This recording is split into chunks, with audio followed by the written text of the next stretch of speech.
The American people are a part of a religion, and they don't even know it. They don't know it because the people in power don't want you to know it. They want you to just be a part of it and keep the traditions of the religion without knowing and recognizing that you are in a religion. The American way, as we call it, is another name for the religion of Americanism. And what is the difference between tradition and religion?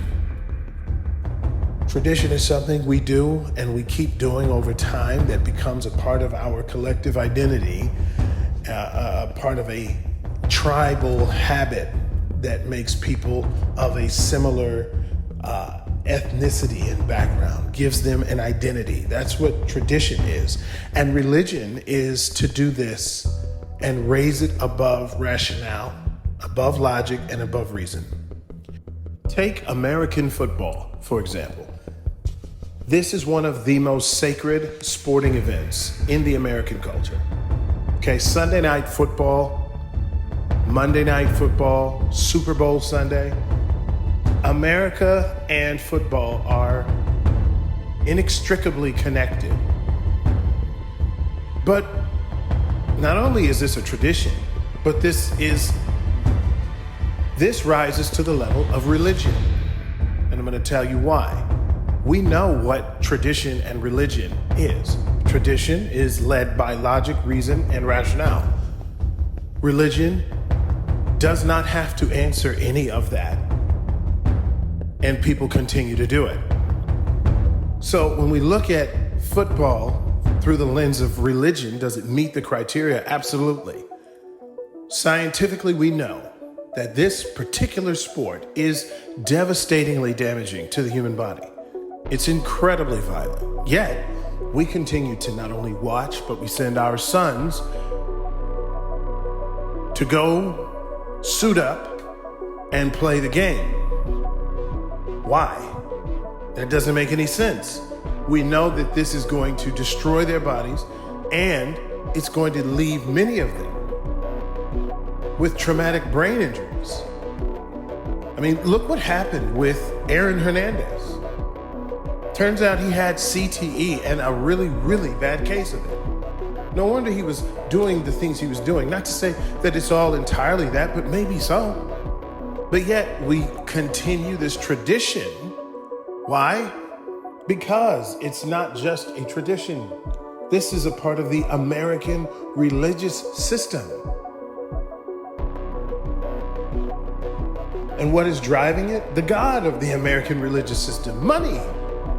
It's too profitable to stop football just because people are getting hurt and lives are being lost. And so what? Religion doesn't have to listen to logic, reason, or rationale. Take the advent of Donald Trump, Trumpian politics, MAGA republicanism. This defies logic, reason, and rationale. This is most definitely a religious movement, and he is the Messiah of the religious movement that follows him no matter what. He famously said before being elected president in 2016 that he could shoot a person in the face on Fifth Avenue in New York and not lose a voter.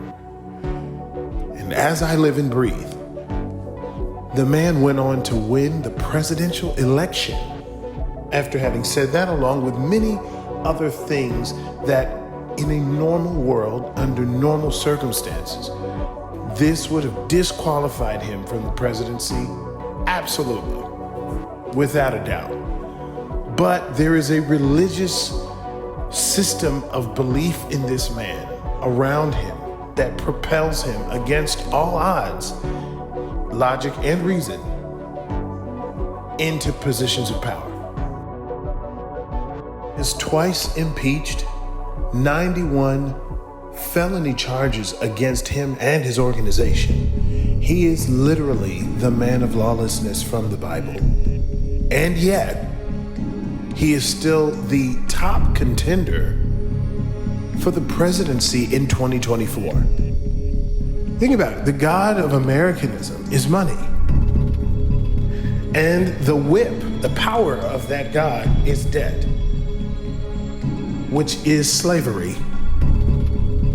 The named gods in this religion are the days of the week: Monday, Moon Day; Tuesday, Tears Day; Germanic god of single person one-on-one combat; Wednesday, Woden's Day, Odin's Day; chief Germanic god of Norse mythology.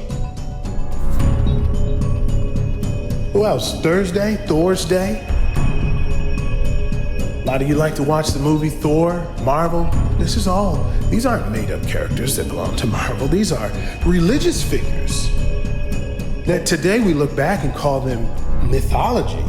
But I assure you, these civilizations, they didn't believe they were myths. They truly believed that these people, these characters, I don't know what to call them, these false gods were real. And they had real power and real abilities to influence real situations such as the weather, fertility, combat, outcomes. These people didn't think they were part of a mythology. They believed these things. You can't build a civilization around what people know is a lie. To build a civilization, to build a society, you are going to need, if not truth, something that they all believe is true. Even if it's a lie, as long as it's believed to be true, people will build around that. And that's how you have all of the mythological religious systems that were a part of past civilizations. Egyptian mystery system, mythology. Greek mythology, Roman mythology. But do you think that these people really thought they were a part of mythology? So what's our American mythology? We've got a set of myths at the center of our American religion as well. I cannot tell a lie. Who's that? You know, if you're American, you know who I'm talking about. George Washington. Cuts down the cherry tree. Daddy comes home. Hey, who cut down my cherry tree? George Washington comes forth and says, Father, I cannot tell a lie. It was me.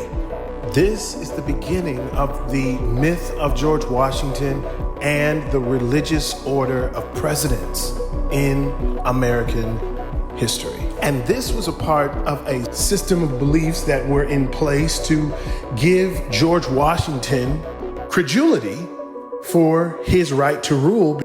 And that system is still in place. Just go to the Capitol building and look at the rotunda up above your head, and you will see the apotheosis of George Washington.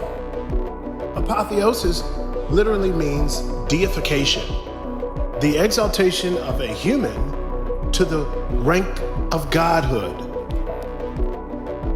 A man who has divine characteristics. There's a lot of myths around George Washington, including that he was shot several times during the war and just didn't die and was unaffected by the bullets. You can look this up on Google. It's strange. And yet, it's a part of the American mythos, passed down from generation to generation. It's taught to each new generation, just like other parts of our American religion, which is a bunch of myths, including Christmas, where we pass down the tradition that Santa Claus, strange spelling, Santa, Satan, really interesting. But anyway, Santa Claus, the Easter Bunny, Halloween, all of these traditions that we call them holidays. But in reality, holiday is just a funny way of pronouncing holy day. These are holy days.